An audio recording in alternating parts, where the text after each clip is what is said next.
యేసు పరిశుద్ధాత్మ వలన కన్యకకు జన్మించాడని బైబిలు ధృవీకరిస్తుంది.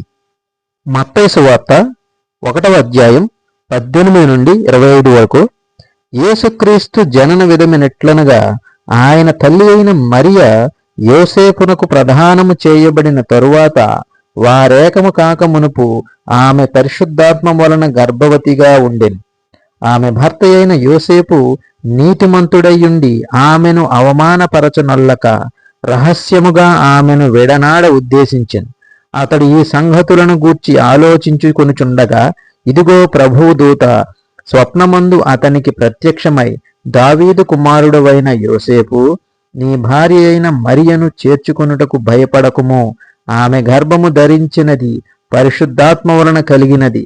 ఆమె ఒక కుమారుని కనును. తన ప్రజలను వారి పాపముల నుండి ఆయనే రక్షించును గనుక ఆయనకు యేసు అను పేరు పెట్టుదు అనెను. ఇదిగో కన్యక గర్భవతి అయి కుమారుని కనును. ఆయనకు ఇమ్మానుయేలని పేరు పెట్టుదురు అని ప్రభువు తన ప్రవక్త ద్వారా పలికిన మాట నెరవేరునట్లు ఇదంతయు జరిగెను. ఇమ్మానుయేలనగా పేరునకు భాషాంతరమున దేవుడు మనకు తోడని అర్థము. యోసేపు నిద్ర మేలుకొని ప్రభువు దూత తనకు ఆజ్ఞాపించిన ప్రకారము చేసి తన భార్యను చేర్చుకొని ఆమె కుమారుని కనువరకు ఆమెను ఎరుగకుండెను. అతడు ఆ కుమారునికి యేసు అను పేరు పెట్టెను.